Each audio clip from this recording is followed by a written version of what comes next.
surprised about now? Who, John? Yeah.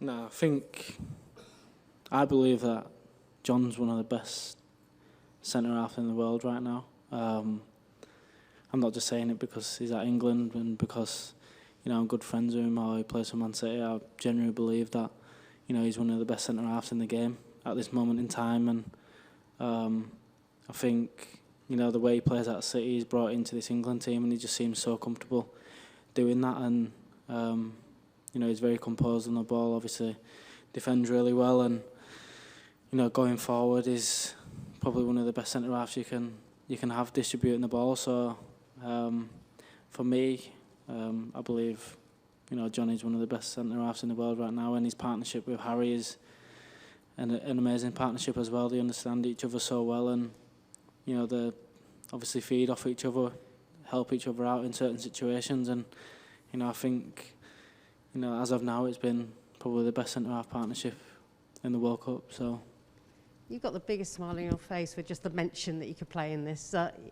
It seems like it's more a case of... And of course, Maguire is a big boy and a great professional, but did you guys at some point to protect and support him from all these attacks? No, 100%. Yeah, I know Harry Maguire's not played as much football as what he probably would have liked to this season, and he does get a little stick, which I think is very undeserved.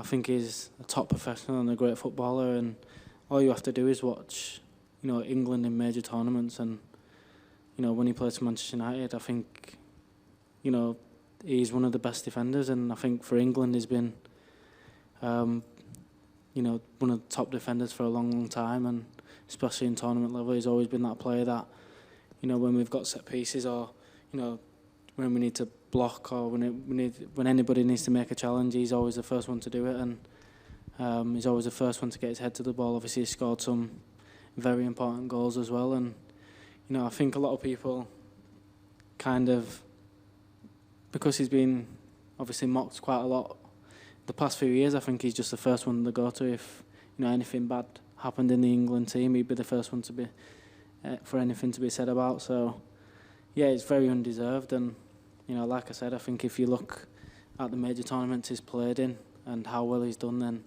you can't really mock him because he's been unbelievable. So. Hi, Kalvin, Joe from Sky News.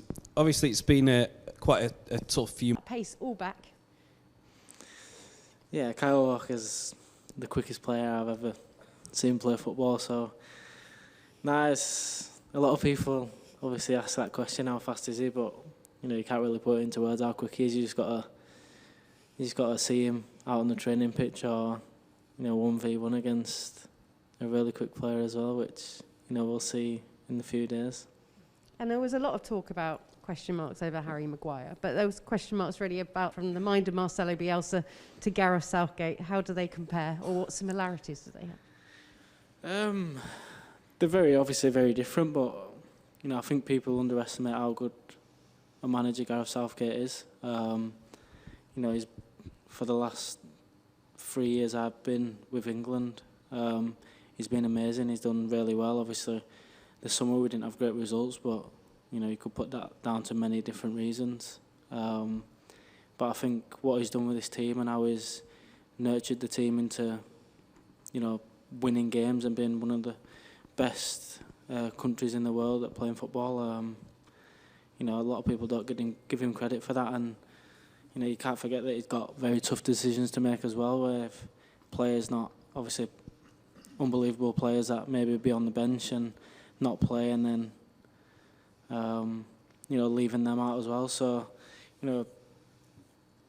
it's very, obviously I understand that it's a very hard position that Gareth's in, but I think he's been unbelievable since I've been with England, and the way he treats us all. He's an unbelievable manager, and obviously he's got great coaching staff around him as well, which helps us a lot. Kyle Walker, how fast is he? Is that like I played such a bigger part than this in the Euros?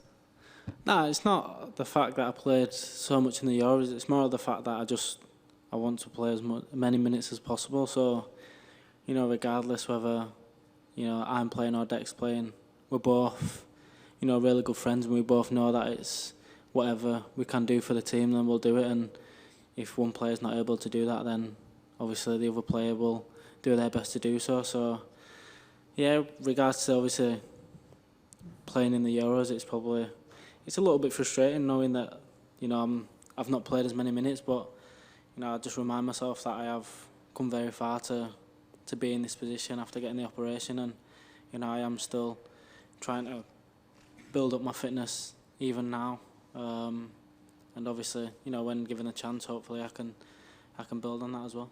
And France, world champions. Guys, with this size, how does that affect the team? Thank you.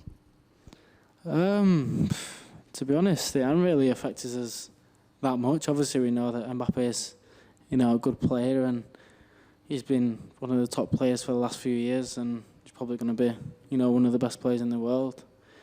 But we just focus on what we've got to do, and how we can stop not just Mbappe, but Giroud, Griezmann, everybody from their team, and that's the tactics we've been working on, is not just to stop Mbappe, but to stop the full team. And